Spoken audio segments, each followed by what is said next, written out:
reporter Sarah Bedford. Sarah, this was a blistering report about the FBI and its conduct.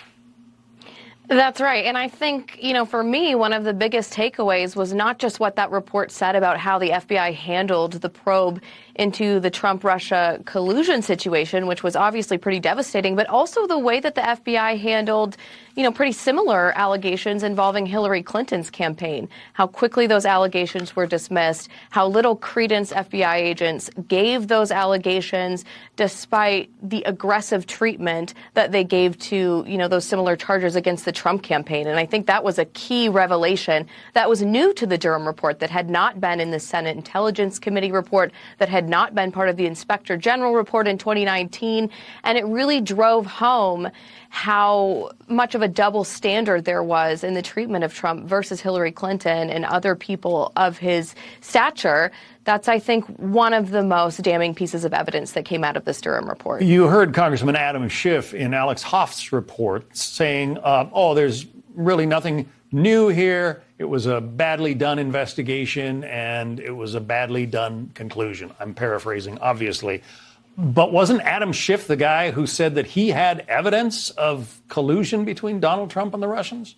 Yeah, Adam Schiff has absolutely no credibility left, particularly on this subject. He was constantly highlighting that there was this really serious evidence of foreign interference and the Trump campaign's cooperation with that interference that Durham proved in this report never actually existed. And the FBI knew pretty early on, just a matter of weeks into the investigation, that there was unlikely to be any corroboration for that evidence. So for Schiff to now be criticizing the investigation, I think is just a little bit ironic. I'd also note that 2019 Inspector General report that Schiff and others have cited as being the definitive inquiry that showed the FBI didn't do anything wrong, that's not actually what the IG concluded. The IG concluded that the FBI didn't technically break its own rules. They found a way to work within them.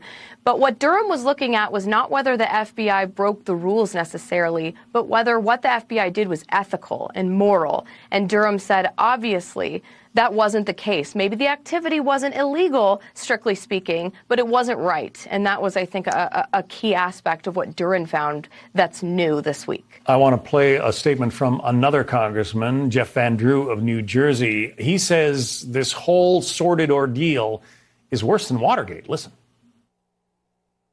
The watchdogs, they just don't believe anything except their own mantra. So what they believe in is what they've put out, which has been lies. And yes, there are congressmen in Congress that have made their careers out of these lies, Russian collusion. There are newspaper writers. There is the media. There are folks at every level. But you know what? This is also the bottom line. Two last things here. One, this is worse than Watergate. Mark my word, this is worse than Watergate.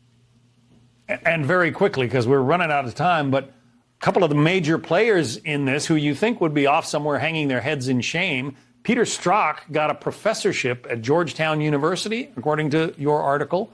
Also, Andrew McCabe, who was the deputy director of the FBI, who was fired. He's over on CNN opining about all of this stuff.